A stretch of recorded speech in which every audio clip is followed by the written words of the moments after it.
Hey, what's up there, my global nobles? How's it going there, YouTube Nation? So, we're back at it again with PlayerUnknown's Battlegrounds, the ultimate life and death fight.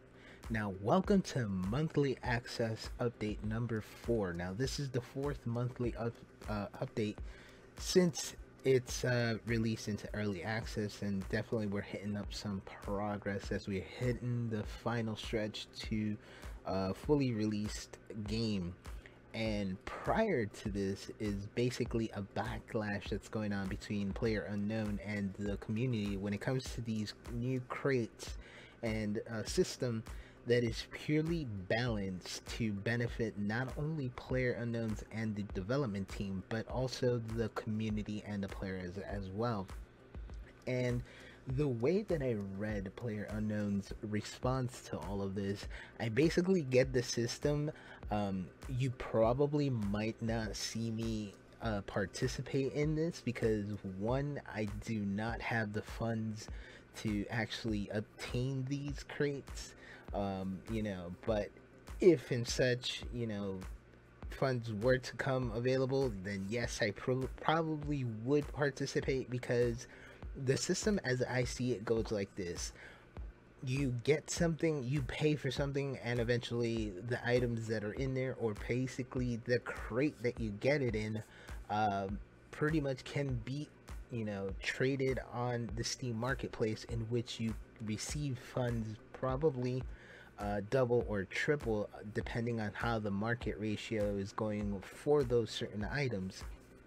And being that at one point the beta jacket basically almost went for 200, while the whole beta crate went up for sale on the Steam marketplace for a good 500. I would say that the cosmetic items that you see here will range from the ultra rare to the rare to the very basic, in which you can get 2 free crates that you can open up on a 6 crate per week schedule.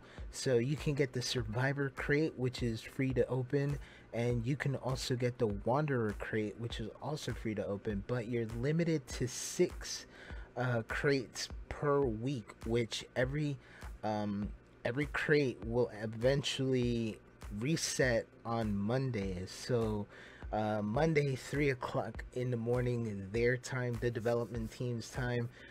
So it just will vary on how the community will basically accept this and just move on, because basically we are in an early access, and this is a feature that should be fully implemented once upon release. So it is very basic and common sense wise to be logic about it and add this in now, while the early access phase is still testing and is still improving to do a lot more.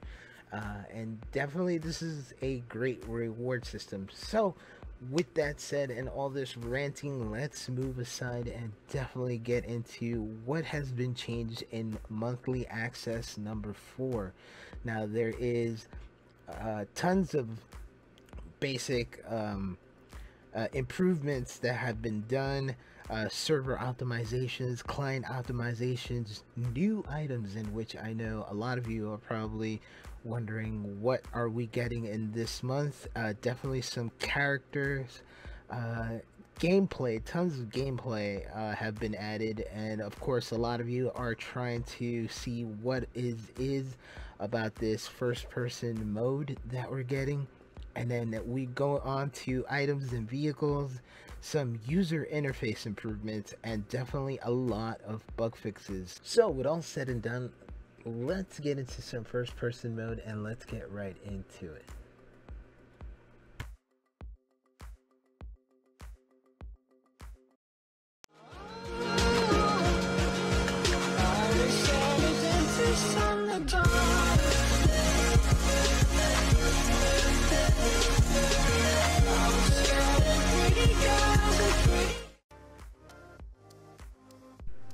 Alrighty, so with early access monthly update number 4, we have a lot to offer, and damn, there's quite a few improvements going on.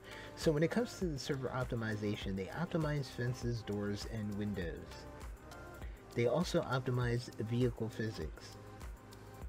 During the client optimization, they optimize memory usage for world objects, optimize terrain rendering, optimize vehicle physics on the client side, and optimize the user interface.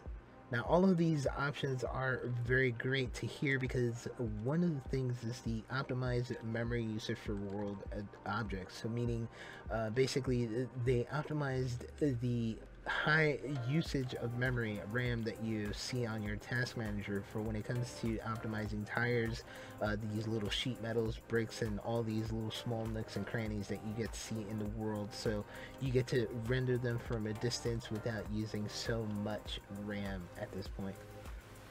And this also includes the terrain, which is the grass and all that other stuff. So now we're on to the new items. They added a new weapon, which is called the MK14 EBR. Now, this is a designated marksman rifle that can only be obtained from care packages. The weapon is chambered for a 7.62mm and a sniper rifle attachment. So this is great to hear that this is going to be an OP type of sniper rifle that's getting implemented into the game. Now we're on to the characters. They added 2 new face presets for the hairstyle to the character customization for both genders. Now we're on to the gameplay. They added a first-person server option to the North American and EU solo and duo game modes. Players who choose first-person mode will be matched together. Character view is set to third-person mode while in the starting airplane during the free fall from the airplane. This will be set to first-person in future updates. Camera will stay still while looting to prevent dizziness. Added a new feature to report players. Some people killed, knocked out teammates in order to avoid giving kill count to an opponent who knocked them down. Now the kill count will still go to the opponent in the specific case.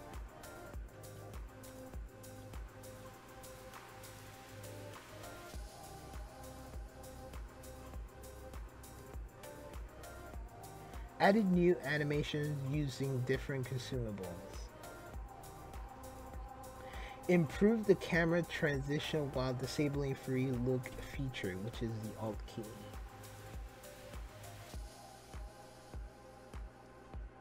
Decrease the reload time of the VSS. Players may now re-enter the game if they have been disconnected mid-game. You may now play with Xbox controllers, and we will continue to make improvements with the Xbox controllers. Sound volumes different from inside and outside the building are more obvious.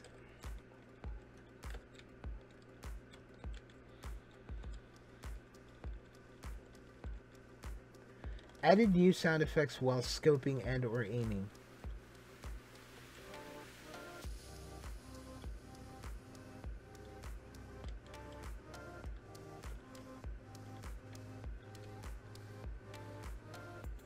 Added new effects when a character is running and or sprinting over different types of surfaces.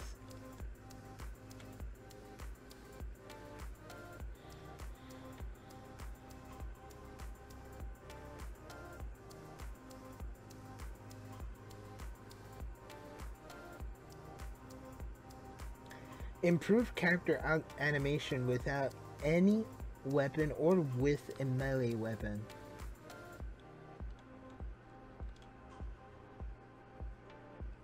Added sight delay when using the drag and drop feature on items inventory UI.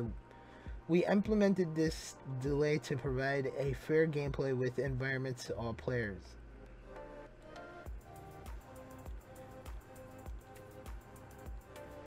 Improved process effect when a character takes damage outside the blue circle.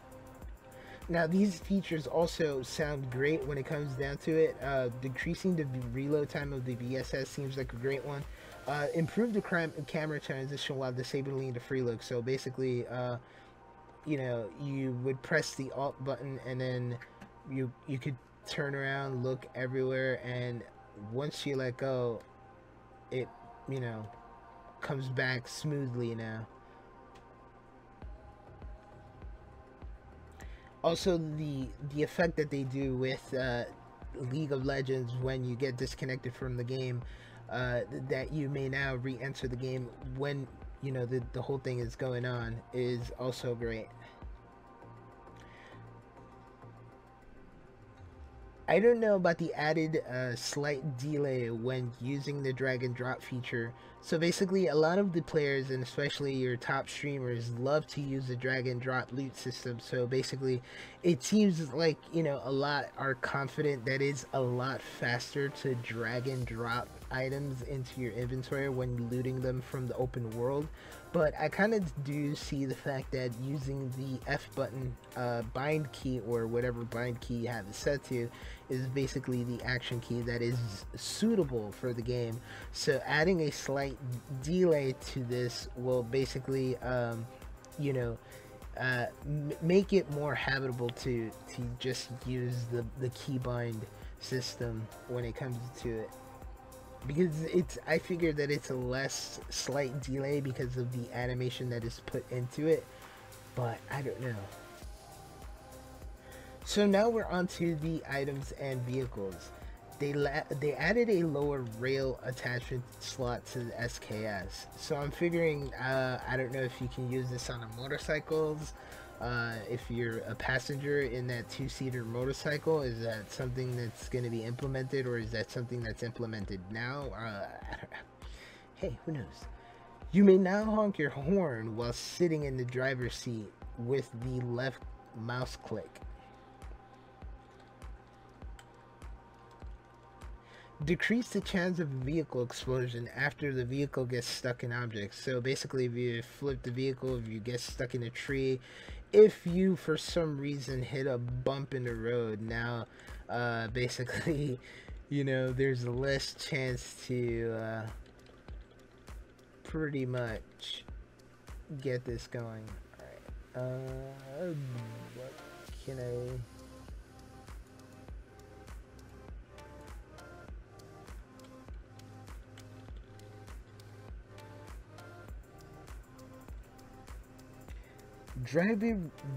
Vehicle driving sounds will change slightly in first person perspective and third person perspective modes.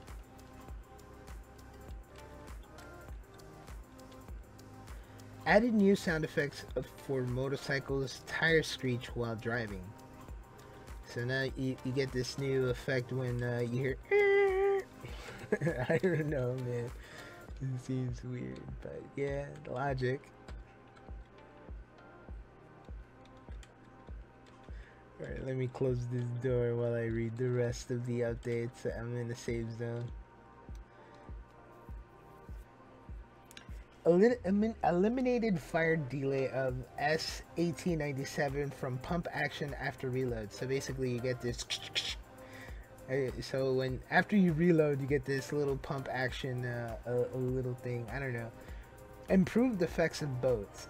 Added spark effects to flat tires.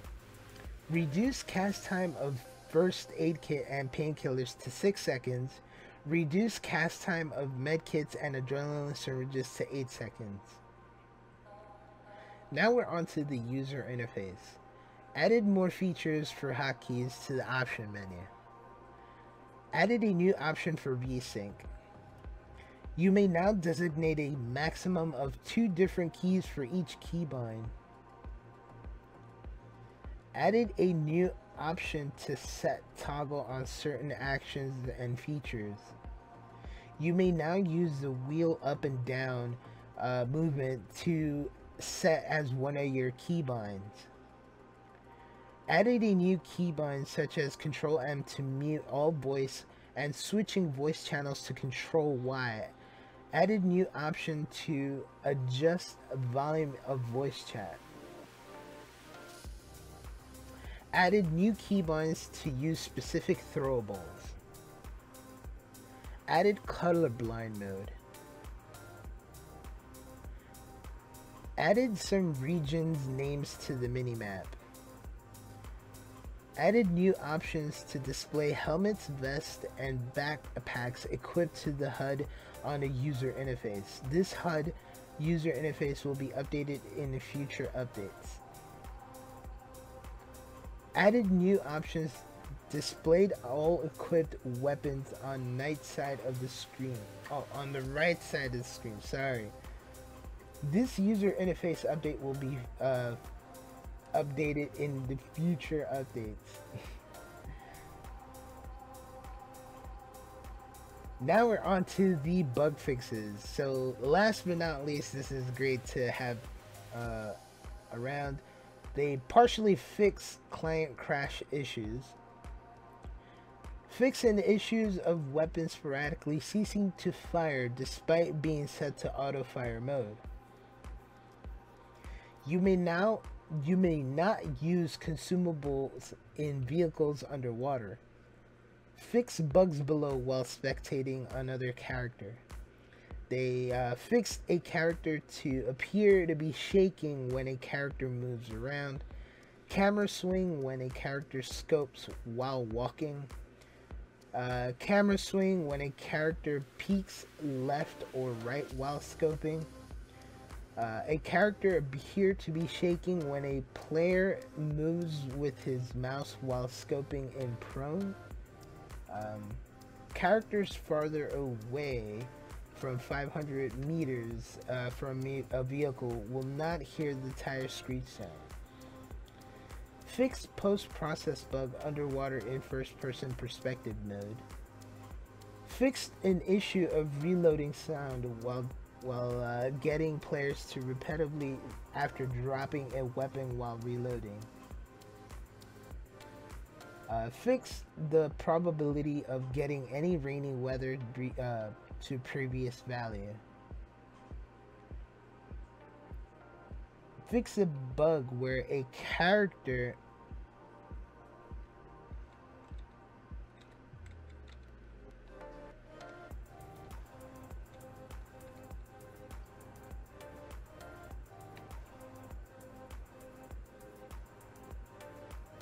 Okay, let me read that again because apparently I was not really in the save zone. Alright, so fix a bug where a character could not equip attachments due to full inventory. So I guess now you can pick up an attachment, and if you have full inventory, maybe it will go right in. I don't know. Is that a buggy? Please say that's a buggy. Fix a bug where weapons could not would continue to play while loop the reload animation even after canceling the reload. Fix the bug where a character could not see through the other side of the wall when scoping and or crouching against certain walls.